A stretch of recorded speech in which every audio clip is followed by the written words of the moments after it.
Garden party 14টা পৃষ্ঠার একটি গল্প।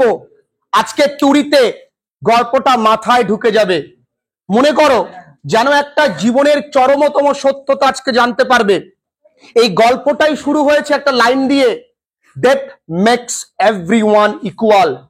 মৃত্যু সকলকেই সমান করে দেয়। তুমি তোমার দুঃখ জীবনে কাউকে বলতে যাবে না, কারণ তোমার দুঃখ বোঝার মতন এই পৃথিবীতে তুমি ছাড়া আর কেউ নেই। যখনই তুমি তোমার দুঃখের কথা অপরকে বলতে যাবে, সেই ব্যক্তি তার সুখটা পরিমাপ করবে, তুল্যমূল্য করবে তোমার দুঃখের সাথে। তাই নেভার ডিসক্লোজ ইওর সরো টু এনিওয়ান। আজকে সেই কঠিন সত্যতা নিয়ে আমাদের গল্প, ওয়ান শর্ট স্টোরি, সেটা হচ্ছে দি গার্ডেন পার্টি। গার্ডেন পার্টি আমি তোমাদেরকে পূর্ণাঙ্গ রূপে পড়িয়েছি। প্রায় 1 লক্ষ ছেলে মেয়েরা আমাদের এই ভিডিওটা দেখেছিল, আগের ভিডিওটা। আজকে যারা বছরের শেষ দিকে যে অ্যাটলিস্ট গার্ডেন পার্টিটা দেখে যাই, কিছু এসএকিউ আমি একা লিখতে পারবো। আমি গার্ডেন পার্টি থেকে কটা এসএকিউ পড়তে হবে অ্যাটলিস্ট সে কটা দাগিয়ে দেব, বলে দেব, চিন্তা নেই। কিছু ছেড়ে যেও না। পরীক্ষার আগে মুষ্টিমেয় কিছু পড়ে যাও, তাহলে তুমি কনফিডেন্টলি পরীক্ষার হলে যেতে পারবে। গার্ডেন পার্টি গল্পটায় আমরা জীবনের চরমতম সত্যতা সম্পর্কে জানবো। এটা নিউজিল্যান্ডের একটা পরিবার। কোথাকার? নিউজিল্যান্ডের একটা পরিবার। সেই পরিবারটার নাম কি? শেরিডেন পরিবার। শেরিডেন পরিবার। শেরিডেন পরিবারের দুজন কর্তার গিন্নি, মিস্টার শেরিডেন আর মিসেস শেরিডেন। এই শেরিডেন পরিবারের সন্তান আছে কজন? 4টে। একটা লরা, আরেকটা লরি, আরেকটা এদের জোশ আছে, তাই ম্যাগি খেতে যাবে। এর মধ্যে লরাকে বলা হয় আর্টিস্টিক চাইল্ড। কেন? লরার সুন্দরতার প্রতি লরার একটু রোমান্টিসিজম রয়েছে। গল্পটা শুরু হবে ঠিক এইভাবে। গার্ডেন পার্টি, বিদেশের অনুষ্ঠান তোমরা জানো, বাগানে ওরা পার্টির অ্যারেঞ্জমেন্ট করে, ছোট ছোট মার্কি অর্থাৎ তাবু খাটিয়ে তারা একটু হালকা সুরাপান করে, আর এরকম করে একজনের টানে এরাম করে আসে। আর আমাদের এখানে এরাম ডান্স, ওদের ওখানে এরাম মিউজিকের মাতামুন্ডু নেই, ওদের আলাদা ডান্স। আমাদের এখানে যাই হোক, আর পার্টি জাস্ট ব্রেকফাস্ট শেষ হয়নি। ব্রেকফাস্ট শেষ হয়নি, 4 জন কাজের লোক এসছে। এসে বলছে, কর্তামা বলছি কি কোথায় তাবুটা দেবো? তাবু তুমি কোথায় রাখবে এ ব্যাপারে এবছর আমি বলবো না। কর্তামা বলছে এই বছর আমি দায়িত্ব দিয়ে দিয়েছি আমার পোলাপানের প্রতি, ওরা দায়িত্ব নেওয়া শিখুক। তাহলে কে বলবে বলেন? দেখো এইখানে মেঘ, সে কি করেছে? তার চুল ভিজিয়েছে, শ্যাম্পু করেছে। আর জো পেটিকোট পরে আছে। আর লরি বাবার সঙ্গে অফিস যাবে লরিতে করে, সেই জন্য রেডি হচ্ছে। তাই 3 জন কাজ করতে পারবে না। তো হু লেফট? আমাদের লরা লেফট। লরা সবে ব্রেড এন্ড বাটার খাচ্ছিল, মা যেই বলেছে উড়ে চলে এসছে একদম। হ্যাঁ, লরা কিন্তু উড়ে এসছে। কেন?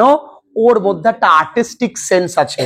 তা 4 জন লোক, 4 ওয়ার্কম্যান, খুব মন দিয়ে 4 জন 14 পাতার একটি গল্প ইজিলি বুঝে যাবে। 4 জন লোক, 4 জন কাজের লোকের মধ্যে একটি লোক লম্বা, কালো, তার চোখগুলো খুব সুন্দর, চোখ টানা টানা। ওয়াও! লরা তো দেখে ওয়াও, কিন্তু Laura tried to like her mother, তার মায়ের মতন প্রিটেন্ড করার চেষ্টা করছে, কিন্তু পারছে না। তো ওই তাবুটা কোথায় খাটাবে এই নিয়ে আলোচনা হচ্ছে। কখনো বলছে টেনিস কোর্টের কোনায়, কখনো বলছে ওই ক্যারাকাস গাছের আগে। যাই হোক, শেষমেশ সিদ্ধান্ত করা হয়েছিল যদিও যে ক্যারাকাস গাছ, কি গাছ? ক্যারাকাস ট্রি এর ঠিক বিপরীতে তাবুটাকে টানানো হবে। ঠিক, লরা কিন্তু ওই ছেলেটির কিছু ব্যবহারে খুব খুশি হয়েছে, কারণ ওই ছেলেটি একটা ল্যাভেন্ডার ফুল নিয়ে ঘ্রাণ নিচ্ছিল। সো লরা এটা দেখে যে একটা ছেলে ছোট্ট ছোট্ট অবজেক্টের প্রতি কি পরিমাণে রোমান্টিক হতে পারে, কারণ মেয়েরা রাফ অ্যান্ড টাফ নয়, রোমান্টিক ছেলেদেরকে বেশি পছন্দ করে। হালকা রোমান্টিক ফুলটাকে নিয়ে হালকা ঘ্রাণ নিল। লরা বলল সত্যি। আর আমাদের সোসাইটিতে ছেলেরা কেমন?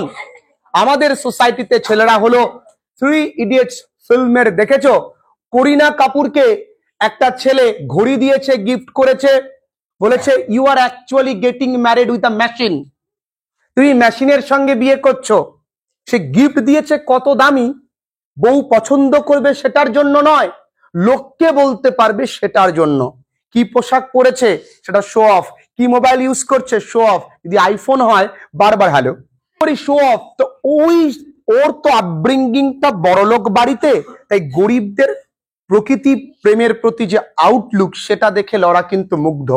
যাক, এমন সময় লরার ফোনে কুরুরং কুরুরং, আমাদের তো ব্যাকগ্রাউন্ড মিউজিক নেই, আমরা এই দিই কুরুরং কুরুরং। হঠাৎ করে মা বললো, এই লরা, লড়ে ওঠো, তোমার ফোন এসেছে। লরা এক ছুটে যাবে, যাবার পথে দেখে বাবা আর Laurie they are getting ready for the office, অফিসের জন্য তৈরি হচ্ছে, and they are brushing their hats, তারা তাদের টুপিটাকে ঝাড়ছে। ফোনে কে আছে? ফোনে আছে কিটি মেইটল্যান্ড। কে আছে? এই কিটি মেইটল্যান্ডটা কে? লরার বান্ধবী। তাই লরা বলছে, এই কিটি, তুমি কিন্তু অবশ্যই আসবে। হ্যালো, হ্যাঁ অবশ্যই এসো। আর মা পাশ থেকে বলছে, এই শোন, ও গত রবিবার যে টুপিটা পরে এসেছিল, ওই টুপিটা পরে আসতে বলিস, দারুণ লেগেছে। হ্যাঁ হ্যালো, হ্যাঁ শুনতে পাচ্ছ? হ্যাঁ, মা বললো কি যে ওই টুপিটাও পরে এসো। হ্যাঁ হ্যাঁ হ্যাঁ হ্যাঁ হ্যাঁ হ্যাঁ এসো, কিন্তু বেশি খাওয়া দাওয়া। হ্যাঁ হ্যাঁ হ্যাঁ, এরকম কথোপকথন চলছিল। ক্লিয়ার? তো দেখো মজাদার বিষয়, এই কথোপকথন শেষ হতেই এবার ঘন্টা বাজলো, টং টং। আমাদের তো ব্যাকগ্রাউন্ড মিউজিক নেই। টং টং। কে এসছে? লরা গেল, গিয়ে দেখলো একজন ফ্লোরিস্ট, মানে ফুল বিক্রেতা। তিনি নিয়ে এসছেন, তার যে ফুলের ট্রেতে রয়েছে সমস্ত পিঙ্ক লিলিজ, লুলুস নয় লিলিজ। সেই পিঙ্ক লিলি দেখে ওর মা বলেছে, আই লাভ খানা লিলিজ, নট কানা লিলিজ। কানা বেগুন হয়, লিলি হয় না। যাই হোক, কানা লিলিজ পছন্দ। এই নিয়ে ফুলের প্রতি কথোপকথন।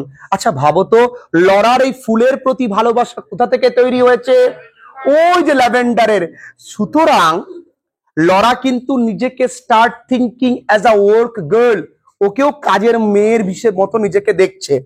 এরকম কথোপকথন করতে করতে অ্যারেঞ্জমেন্ট তৈরি হয়েছে, পিয়ানো সরাসরি করছে, রান্না বান্নার জন্য রেডি করছে। রান্নার একটা হরিবল কম্বিনেশন কি, অলিভ অ্যান্ড এগ। অলিভ আর এগ মানে জলপাই আর ডিম তৈরি করবে একত্রে, এ হরিবল কম্বিনেশন। এই নিয়ে আলোচনা করছে, বেশ বিস্তর পৃষ্ঠা। লরার মা, জানো তো তোমরা প্রত্যেকেই, যদি কোনো বাড়িতে আমরা কোনো মিউজিক্যাল ইনস্ট্রুমেন্ট দেখি, আমরা জানি পারি না, তবু আমরা চেষ্টা করি। টিং, বাবার জন্মে হারমোনিয়াম বাজানি তো কোনোদিন তবলা বাজানি, ডং ডং ডং ডং করি, এটা আমাদের স্বভাব। স্বভাব কিনা? জানি পারি না গিটার বাজাতি, জানি জীবনে একতারা বাজাতে পারি না, এটা স্বভাব।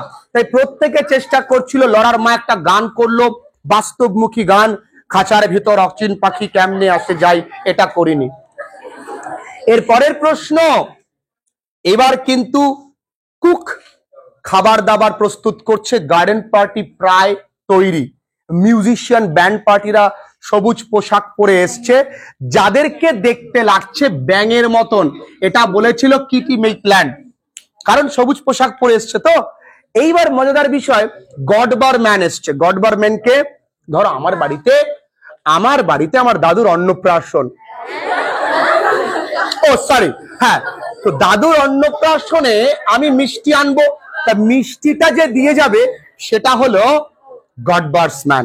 তা গডবার ম্যান এসছে এরকম করতে করতে, যে তিনি ক্রিম পাফের জন্য বিখ্যাত। কার জন্য? জোরে বলে, আবার বলি, ক্রিম পাফের জন্য বিখ্যাত। গডবার ম্যান এসে ইনফর্ম করলো, কি ইনফর্ম করলো? আপনারা কি জানেন যে এই হক স্ট্রিটের কোনায় একটা অ্যাক্সিডেন্ট হয়েছে, যে অ্যাক্সিডেন্টে মিস্টার স্কট নামক একজন মারা গেছে। কারণ তার ঘোড়ার গাড়িটা একটা ট্রাকশন ইঞ্জিনের সঙ্গে মুখোমুখি সংঘর্ষ করে লোকটি মারা যায়। At once they got the news, যখনই খবরটা তারা পায়, they became worried, তারা চিন্তিত হয়ে যায় যে এই পার্টিটা কি বন্ধ হয়ে যাবে তাহলে। লরা একবার বলেছিল যে মা এটা কি বন্ধ করা উচিত, তখন লরি পাশ থেকে বলছে এই ডোন্ট বি ওভার সিম্প্যাথেটিক, অতিরিক্ত সিম্প্যাথেটিক হওয়ার প্রয়োজন নেই, বি রিয়েল। ওরা গরিব, ওদের বাড়ি থেকে ধোয়াটা কালো, ওদের বাড়িটা ঘিঞ্জির মধ্যে, ওরা নিম্ন স্থানীয় মানুষ, ওদের জন্য আমাদের পার্টি বন্ধ হবে না। ভাবো একজন জীবনকে উৎফুল্ল করে আনন্দ করছে, আরেকজন তার স্বামীকে বুকে জড়িয়ে ধরে ভাবছে কাল সকালে আমি কি খাবো, আমায় একা ফেলে তুমি চলে গেলে। কারণ তার ঘরে ছিল হাফ আ ডজন, প্রায় 6টা সন্তান এবং তার একমাত্র স্ত্রী, সেইভাবে রেখে তিনি চলে গেছেন। যাই হোক, ইট ওয়াজ আ গ্র্যান্ড পার্টি। পার্টিতে সবাই আনন্দ ফুর্তি মজা করলো। সবার শেষে লরার মা mister Sheridan was having a cup of coffee. খেতে খেতে লরার মা তার বাবাকে বলছে এই তুমি কি জানো যে একজন অ্যাক্সিডেন্ট করেছে। তখন এই কথা বলতে বলতে তারা দেখে টেবিলের ওপরে কিছু খাবার উদ্বৃত্ত হয়েছে, সেই খাবারটি দিয়ে আসার জন্য লরাকে পাঠানো হয়েছে। সেই লরা খাবার দিতে যাচ্ছে, তার মা কিছুটা পথ এগিয়ে দিয়ে এসছে, গিয়ে দেখে দুটো বাড়ির মাঝে একটা গলিপথ, অন্ধকার পথ, রাস্তায় দেখা একজনের সাথে মিস্টার স্কট এবং মিসেস স্কটের শালিকা, অর্থাৎ মানে মিসেস স্কটের বোন। তাকে জিজ্ঞাসা করে এটা কি এম স্কটের বাড়ি, অর্থাৎ মিসেস স্কটের নাম হলো এম স্কট। বলছে হ্যাঁ, গিয়ে দেখো। গিয়ে দেখলেন যে এম স্কট তার স্বামীর মৃতদেহকে সামনে নিয়ে বসে আছে। হালকা একটা হাওয়া আসলো, তার মুখের পর্দাটা সরে গেল, আর দেখলো তার স্বামী মারা গেছে। একটা মেয়ের জীবনে স্বামীটা সব থেকে বড় অলংকার। আমরা যেমন দাঁত থাকতে দাঁতের মর্ম বুঝি না, তাই বাবা যতদিন আমাদের জীবনে আছে আমরা বুঝবো না। যখন বাবা নামক জিনিসটা আমাদের মাথা থেকে হাতটা সরিয়ে দেবে, then we could feel the importance of the hand. তাই respect your father, love your father, do your best to proud your father. তোমার বাবাকে প্রাউড করতে ভালোটা কাজ করো। আবার মনে রাখো, সে কিন্তু বুঝতে পেরেছিল দিস ইজ দ্য লাইফ, আমাদের সকলকে একদিন এই মৃত্যু পথযাত্রী হতে হবে। তাই কথায় আছে শ্মশানকে একদম গ্রামের বাইরে নয়, গ্রামের মাঝে রাখো, যেতে আসতে সকলে দেখুক যে মৃত্যু আমাদের জীবনের চরমতম সত্যতা। অহংকার তাহলে মানুষের কমে যাবে। আজ গোটা বাংলার মানুষ, গোটা বাংলার ছেলে মেয়েরা আমায় ভালোবাসে।